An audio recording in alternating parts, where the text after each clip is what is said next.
Big Boss Malayalam season 7 live അപ്ഡേറ്റിലേക്കാണ് പോകുന്നത്. Bigg boss വീട് ഇപ്പോൾ ബിഗ് ബോസ് ഹോട്ടലായി മാറിയിരിക്കുകയാണല്ലോ. ഈ ബിഗ് ബോസ് ഹോട്ടലിലെ ഗസ്റ്റുകളായിട്ട് ശോഭ വിശ്വനാഥും ഷിയാസ് കരീമും എത്തിയതിനു ശേഷം ഹിന്റുകൾ കൊണ്ട് നിറഞ്ഞാടുകയാണ് ബിഗ് ബോസ് വീട്. പക്ഷേ കണ്ടസ്റ്റൻസിന് മാത്രം ആ ഹിന്റുകളുടെ അർത്ഥം എന്താണ് എന്ന് മനസ്സിലാവുന്നില്ല എന്നുള്ളതാണ് എനിക്ക് ലൈവ് കാണുന്ന സമയത്ത് മനസ്സിലാക്കാനായിട്ട് സാധിച്ചിട്ടുള്ളത്. പലർക്കും പല രീതിയിലുള്ള ഹിന്റുകൾ, പല തലത്തിലുള്ള, പല രീതിയിലുള്ള, പല ഭാവത്തിലുള്ള ഹിന്റുകൾ ശോഭ കൊടുക്കുന്നുണ്ട്. പക്ഷെ അവർക്കതൊന്നും മനസ്സിലാവുന്നില്ല എന്നുള്ളതാണ് ഏറ്റവും പ്രധാനപ്പെട്ട ഒരു കാര്യം.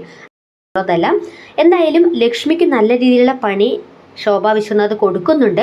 ലക്ഷ്മിയോട് എനിക്ക് തോന്നുന്നു ഏകദേശം 3-4 വട്ടം കുളിക്കാനായിട്ടൊക്കെ പറഞ്ഞിട്ടുണ്ടായിരുന്നു. അടുത്ത് വരുമ്പോൾ തന്നെ അഴുക്ക് എന്ന് പറഞ്ഞുകൊണ്ട് കുളിക്കാനാണ് പറഞ്ഞിട്ടുണ്ടായിരുന്നത്.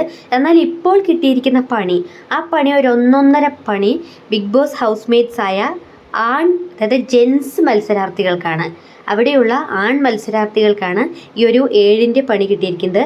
അതായത് ശോഭ പറയുകയാണ്, ശോഭ അവിടെ നിന്നും ഒരുപാട് തവണ തുമ്മുന്നുണ്ടായിരുന്നു. അപ്പോൾ സ്മോക്കിംഗ് റൂമിൻ്റെ അടുത്ത് എത്തിയപ്പോൾ അവിടെ സ്മോക്കിംഗ് റൂം ഉള്ളത് കൊണ്ടാണ് തുമ്മുന്നത് എന്നാണ് എനിക്കിപ്പോൾ തോന്നുന്നത്. ഒരു കാര്യം ചെയ്യാം, ഞാനിവിടെ 2-3 ദിവസം ഗസ്റ്റായിട്ട് ഉണ്ടാവും. ഞാൻ പോകുന്നത് വരെ, ഞാൻ ഗസ്റ്റായി ഇരിക്കുന്നിടത്തോളം കാലം ആ ഒരു സ്മോക്കിംഗ് റൂം അടച്ചിടാം എന്ന് പറഞ്ഞുകൊണ്ട് താക്കോല് അനീഷിൻ്റെ കയ്യിൽ ഏൽപ്പിക്കുകയാണ്. സ്മോക്കിംഗ് റൂം പൂട്ടിയിട്ട് അനീഷിൻ്റെ കയ്യിൽ താക്കോല് ഏൽപ്പിക്കുകയാണ്. അപ്പോൾ ഞാൻ ഇവിടെ ഉള്ള ആ ഒരു സമയത്തോളം ഈ സ്മോക്കിംഗ് റൂം ഉപയോഗിക്കരുത് എന്നുള്ള കാര്യമാണ് പറയുന്നത്. എന്തായാലും അവിടെയുള്ള ആൺ മത്സരാർത്ഥികൾക്ക് വലിയൊരു വെല്ലുവിളി തന്നെയാണ് ശോഭ പലതരത്തിലുള്ള ഹിന്റുകളും അവിടെ കൊടുക്കുന്നുണ്ട്. പക്ഷെ അവർക്കൊന്നും അത് മനസ്സിലാവുന്നില്ല.